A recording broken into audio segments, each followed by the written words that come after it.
Hello, everyone. I'm Terence Vanderwood, co-host of Dollars with Sense radio show and podcast here with my fellow financial guru, Ms. Ela Lange. Hi, Terence. Hi, everyone. Thanks for joining us. Comprehensive financial planning is our passion, and helping people grow and protect their wealth is our mission. Contributing to your RRSP, that's your Registered Retirement Savings Plan, is one of the most beneficial and efficient ways to both save for retirement and reduce your annual taxes. We've got a great show in our ongoing series around RRSPs today, as it is contribution season before the March 1st deadline, which is quickly approaching. But before we get started, Terence, what makes us financial gurus? Please tell our listeners out there why we consider ourselves this. Sure, Ella. By definition, and I believe this is from Wikipedia, a guru is a teacher or guide, expert of general knowledge or field.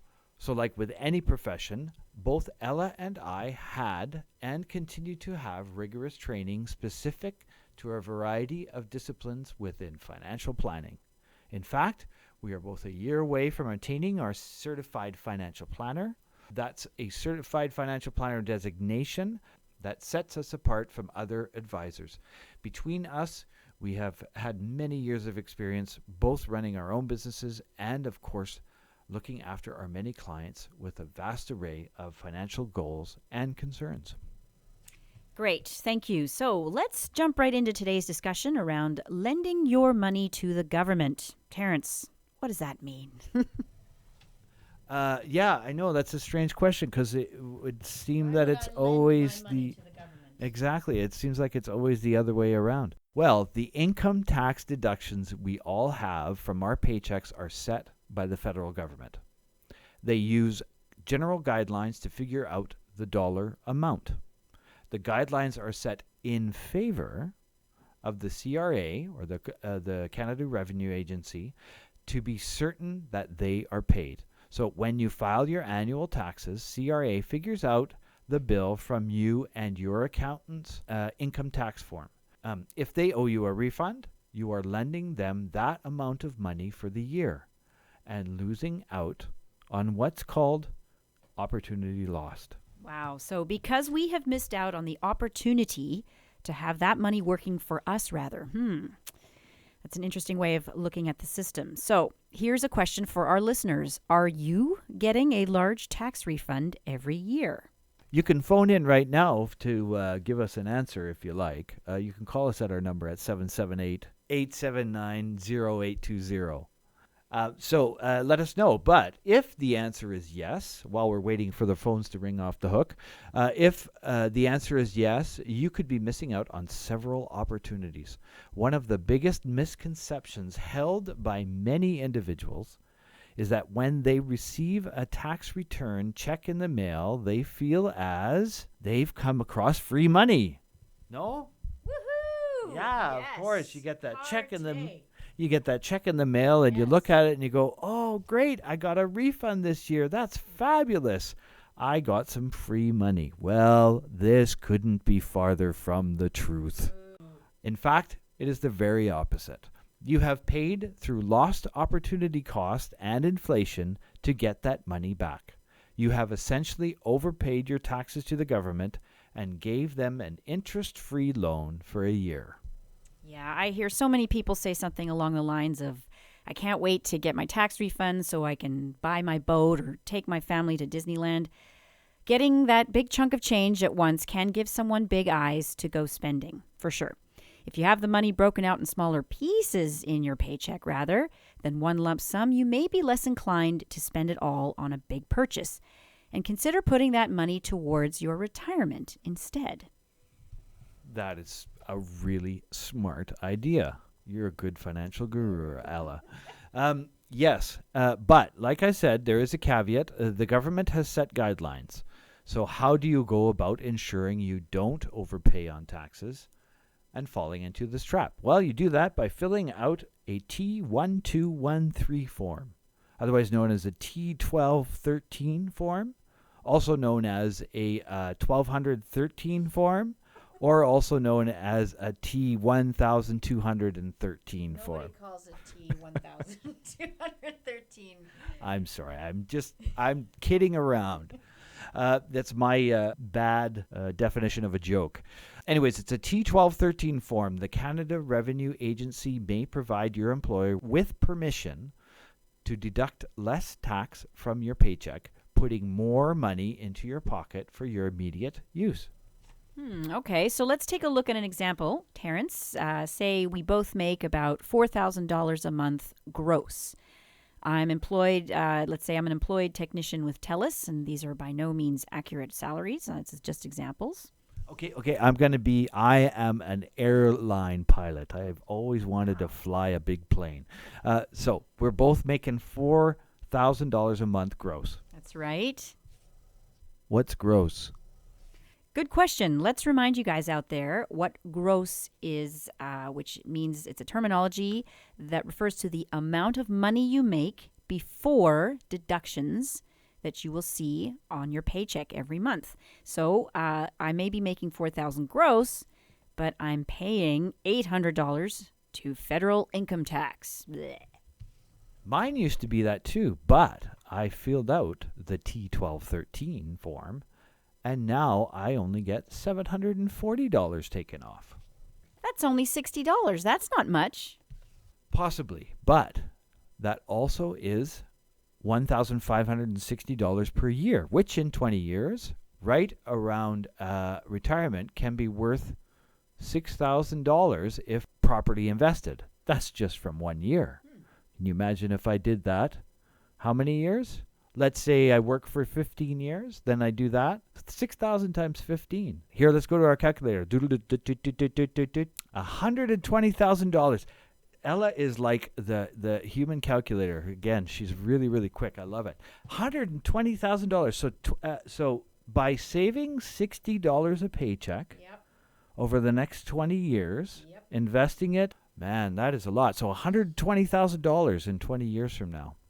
So again, it's a really great thing to do. But CRA needs to make sure that you are overpaying so that they get their taxes. Again, they go back to their tables that they hand out to the employees. And you can reduce that again through the T1213 form. And the easiest way to get that and any information you want is, yes, you guessed it. Google it. Google it. Yes. Right. The way to get CRA's approval to give yourself a raise is to Google T1213.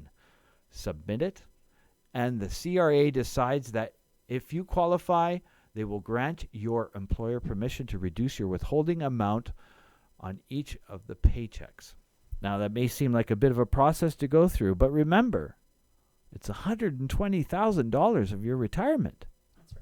That's right. The extra $60 per paycheck that you otherwise would not have is now available, and you can immediately put it to work for you by reinvesting it. $60 per paycheck may not seem like much, but if you add it up, just as we did before, it amounts to just over $1,560 annually, $1,560, and that does not include tax savings from putting it into RRSPs, nor the growth on well-invested money. That's right. We didn't even talk about putting it back into your RSPs and getting more refund. Correct. It's very cyclical. It's awesome. Now, let's talk about another way to reduce the tax bill by tax planning for two. It should be coming up on your screen shortly. In 2007, the federal government introduced the ability for couples to allocate up to 50% of their eligible pension income from one spouse to the other for taxation purposes. This is called pension income splitting, and it could reduce a family's combined tax bill. Eligible pension income is income that qualifies for the federal pension income credit and includes periodic pension income plus RIF income where you have attained the age 65.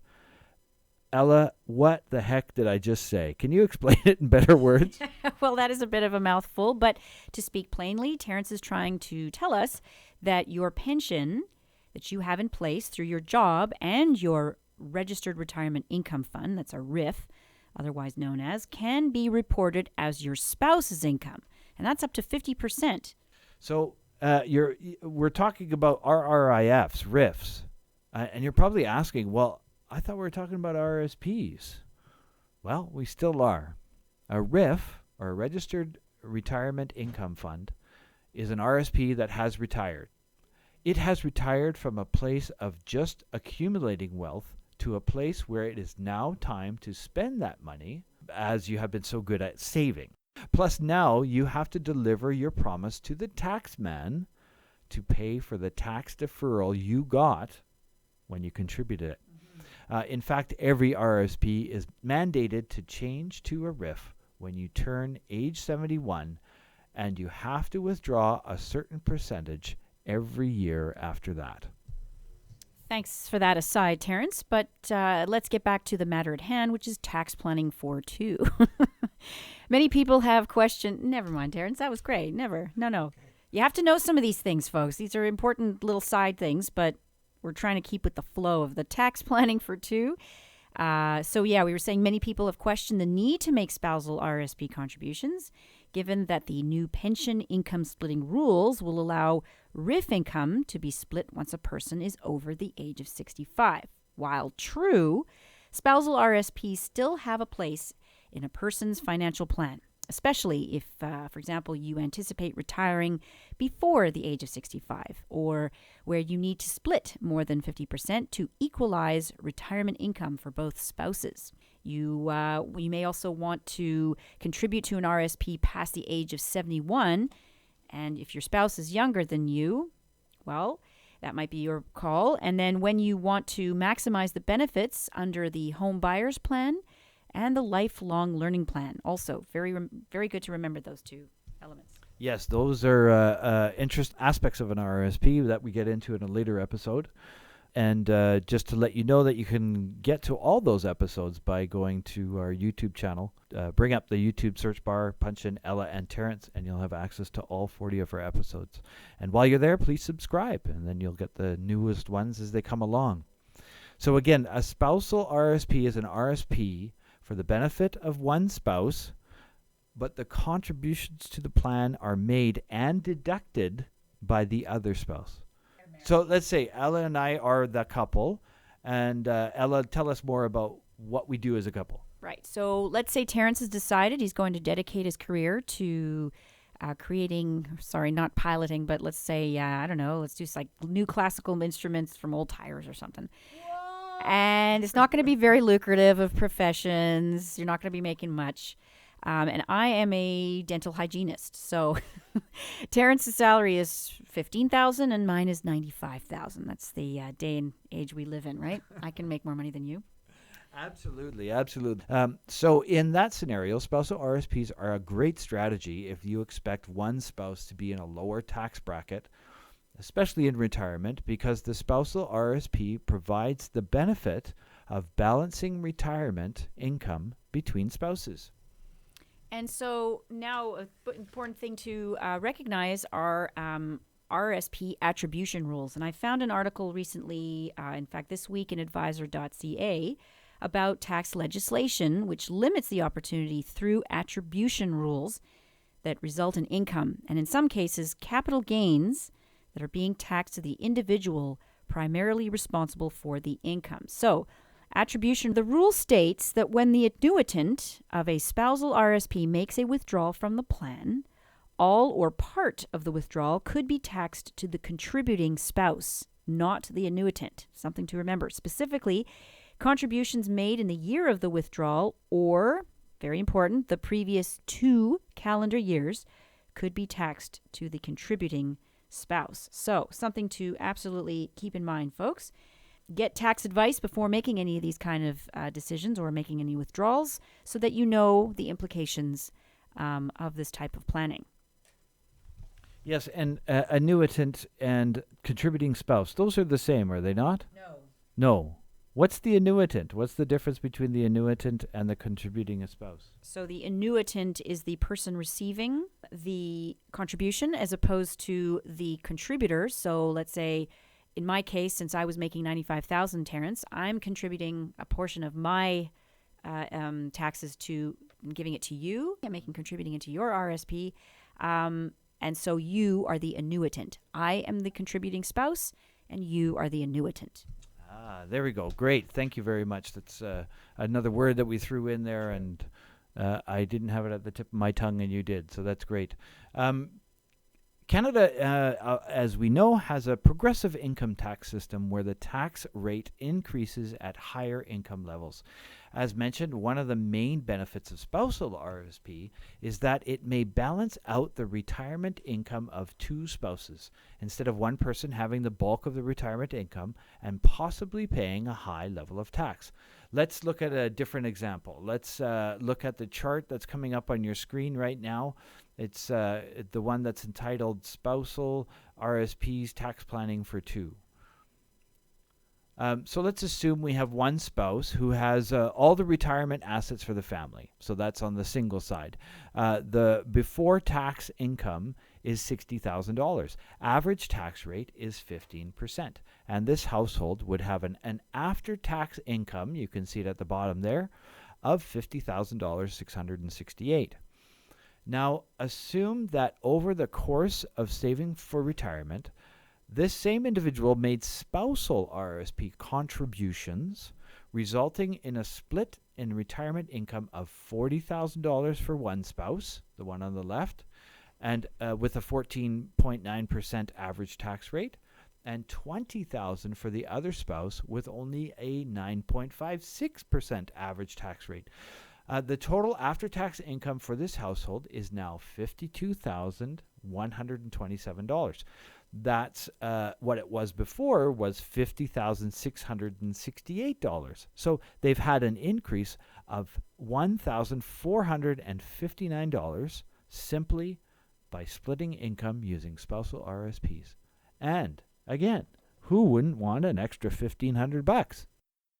If you've not saved up any RRSPs yet and you are 20 years away from retirement, make an RRSP contribution now. The earlier, the better. Check out my screen. There's no better time than the present. Take advantage where you're in a higher tax bracket. If you're earning and paying, making a $10,000 RRSP contribution at a 29% tax rate, well, your tax savings would be $2,900. But if you're making a $10,000 RRSP contribution at a 45% tax rate, well, your tax savings represents far more, $4,500 in this case. You still benefit from the tax deferral of RRSP investment earnings even if you have not yet taken the deduction. You can achieve this by putting this year's contribution into your tax-free savings account and wait until next year to receive the higher refund percentage. So as you can see, there are a lot of ways to be smarter about your money, your taxes, and your RRSP. If you are feeling like you had no idea about these strategies, don't worry, because you are in very good company. Over 80% of the population does not know these financial management fundamentals. That's right. In fact, I was reading another article, again by advisor.ca this week, that's entitled Why Canadians Aren't Contributing to RRSPs. It looks like fewer Canadians plan to contribute to RRSPs this year compared to last year. And that's a 46% versus 50% from last year. And though the average contribution has increased to $5,088 from $3,984. In BC, it looks like a percentage of Canadians who will contribute to their RRSPs before this year's deadline is 44% of the population. So why is that happening? Well, it seems from this article, it says those who aren't contributing say they don't have the money, which is 42%, or that other expenses or investments take priority over RRSPs. In any case, whatever the reasons are, it highlights that Canadians definitely need financial advice. If they don't know what they don't know, they could be missing out on some serious opportunities. Yes, a lot of that opportunity loss yet again. Correct. Right?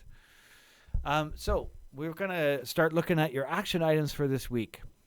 So the number one action item is to Google T1213 and submit to CRA and see if you're eligible or qualify. Once you do, remember to set aside or invest that money regularly to really benefit from it.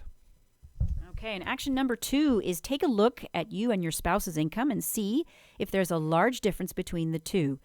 And if there is, consult your accountant or, of course, your financial planner or Terence and myself to see if a spousal RRSP is a good fit for your retirement plans.